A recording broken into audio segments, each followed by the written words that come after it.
My plan is about saying that when you invest in small businesses, you invest in the middle class, and you strengthen America's economy. Small businesses are part of the backbone of America's economy. But pardon me, Madam Vice President, the question was, how are you going to pay for it? Finally, we have some media members pushing back on Kamala Harris when she just gives talking points. It's Sean Daniel here, and in this video we're going to look at the 60-minute interview, which is being teased right now because it's going to be released tonight. A 60-minute interview which was offered to the Harris campaign and was offered to the Trump campaign, but Donald Trump, declined to do a 60-minute special. Kamala Harris accepted, and they're not giving her softball answers. She's continuing with this rhetoric about middle class, middle class, middle class, and we're going to break down some of the illogic behind her vague answers and how she's going to serve the middle class, how she's going to serve small businesses. Let's get into it. But pardon me, Madam Vice President, the question was, how are you going to pay for it? Well, one of the things is I'm going to make sure that the richest among us who can afford it pay their fair share in taxes. It is not right that teachers and nurses and firefighters are paying a higher tax rate than billionaires and the biggest corporations. And I plan on making that fair. But we're dealing with the real world here. But the real world includes... How are you going to get this through Congress? You know, when you talk quietly with a lot of folks in Congress, they know exactly what I'm talking about because their constituents know exactly what I'm talking about. Their constituents are those firefighters and teachers and nurses. First point of logic. We know these politicians, especially Kamala Harris, who is not a made woman financially like Donald Trump, where the money deals, the corrupt deals don't really play a temptation to him. At least logically they shouldn't. Versus someone like her who's not really made. She's going to want to make as much money as she can, as much power as she can while she's in office because her sole career, her sole way of taking care of herself is through politics. So therefore, why would she actually be for a plan that would take more money away from millionaires and billionaires and put it in the hands of the middle class? That's taking money away from her. That's the first thing. We know that's not true. Second of all, we're going to get into what she claims about these federal taxes and how taking money away from the millionaires and putting it in the middle class and that people are not getting taxed their fair share.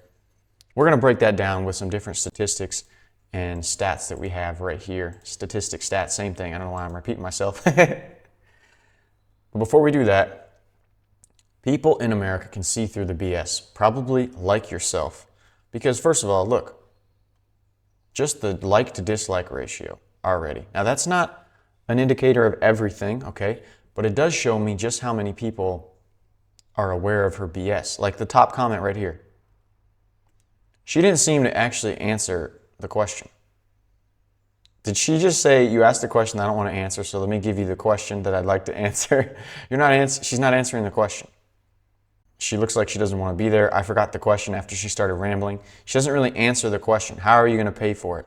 And then she gives these talking points, which is a similar thing we saw in her first interview as the 2024 candidate. We're just going to touch on the beginning here before we get into the stats that showcase the illogic of what she is claiming and the dangerous road in which Kamala Harris wants to lead this nation.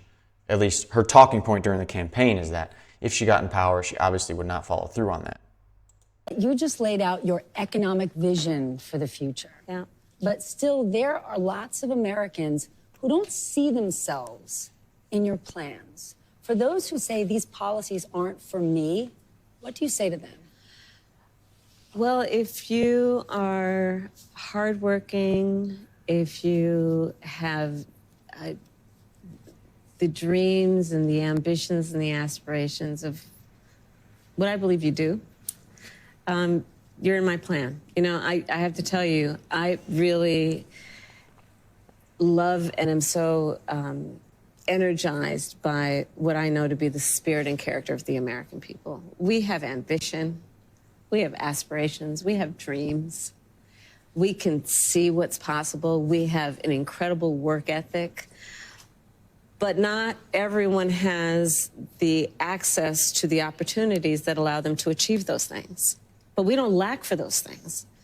But not everyone, gets handed stuff on a silver platter. And so my vision for the economy, I call it an opportunity economy, is about making sure that all Americans, wherever they start, wherever they are, have the ability to actually achieve those dreams and those ambitions, which include, for middle-class families, being able to know that their hard work allows them to get ahead, right? How? I think we can't and we shouldn't aspire to have an economy that just allows people to get by. People want to do more than just get by. They want to get ahead. And I come from the middle class. Look, my mother raised my sister and me. She worked hard. She saved up. By the time I was a teenager, she was able to buy our first home. And that was a minute and a half, and we still have no answer on the question. What is your economic plan? How do Americans fit into it? She just keeps going on this middle class, middle class, middle class. It's the same avoiding tactic that she showed in this 60-minute clip that we just saw. Now let's see how long she goes. I'm just going to press forward. Oh, finally, okay. Over the last 4 years, there have been tremendous economic wins, and you've just laid out a big plan. But still, polling shows... Just laid out a big plan. What big plan did she lay out? She just gave out vague stuff about middle class and opportunity, whatever. Now let's go back. I just want you to see that that is what she continually promotes, which most of you probably do know, hopefully you know even more now, is this vague thing, and people are seeing through it. Now her claim about the middle class paying more, teachers paying more than millionaires and billionaires. Let's break that down. I'm going to make sure that the richest among us who can afford it pay their fair share in taxes. It is not right that teachers and nurses and firefighters are paying a higher tax rate than billionaires and the biggest corporations. I plan. So how are you going to pay for that? First of all, fair. But we're dealing is with, tax the wealthy people because they're not properly being taxed. First of all, federal income tax in the United States. Okay. People over $500,000 in personal income pay 37% in personal income tax, right? If you have a median income in America, probably about $50,000, $60,000, maybe $50,000, you pay 22% in personal income tax, okay?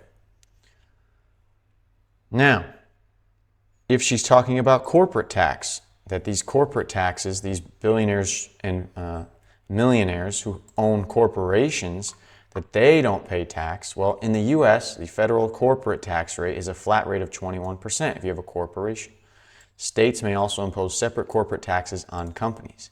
Those state taxes for these millionaires and billionaires that have companies, right, and they're not just normal employees or contract workers like the middle class is, which she's so used to being a part of.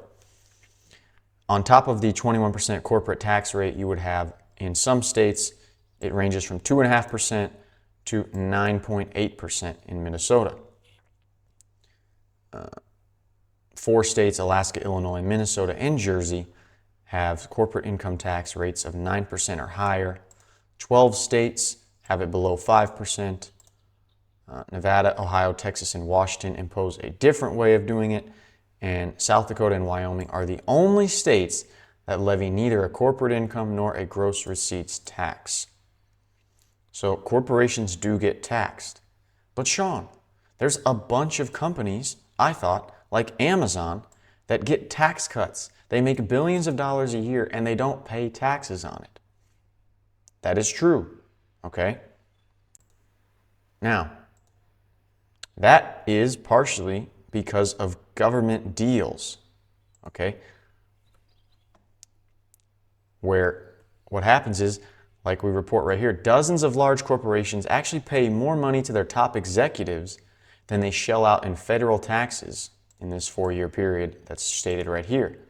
Tesla, Netflix, Ford, and as we know, Amazon had a $5 billion tax discount and other, not tax discount, but other U.S. government subsidies that they received. First of all, that has to do with the government incentivizing things. The establishment government, which Kamala over here is a part of. She's not some outsider like Trump coming in from the outside who's going to make something different. She's been in power the last 4 years with Joe Biden, who hasn't been running the country, obviously. If this was so important to her, these corporations and billionaires and millionaires getting off with tax cuts, wouldn't she have done something about it? Second of all, an establishment person like her, they like these deals. Why? Because they probably get kickbacks from these types of deals that benefit them financially. Second of all, let's say that, okay, the millionaire and billionaires that get off and make more money, which they're just workers and they have little side companies or they're contract workers, but they don't have companies, which is probably not who she's referring to. But even if that is the case, and let's say they have certain things set up like LLCs and other things that help them pay less in tax, right? Well, that is because of their financial literacy, their financial education, and their access to information and these secrets, really, that the top wealthy people know that help them pay less tax than percentage-wise maybe what the normal person who makes $50,000 a year pays with a 22% tax. If that's the issue as well, the issue is the financial literacy, not knowing how to really, in a way, work the system and set up certain things, LLCs, how to file your taxes properly to pay less taxes. If that's the issue that's causing middle-class Americans to pay more in tax than millionaires and billionaires, at least percentage-wise, then taxing the millionaires and billionaires more is not going to solve that problem. It's education that people need about finances, about how to file taxes, about how to set up S corporations, LLCs, different things that can allow them to get ahead, get more tax breaks, write off expenses that they don't know they can write off right now. That's what's going to set them up to get ahead financially and change their situation, not taxing the rich so then the government can possibly just give more money back to the middle and class, which we know won't happen because that money is going to go to the lower class, the people who are already getting benefits and can qualify for benefits. It's going to be these people right here in the 10% tax rate. It's not going to go to the middle class. We already know that.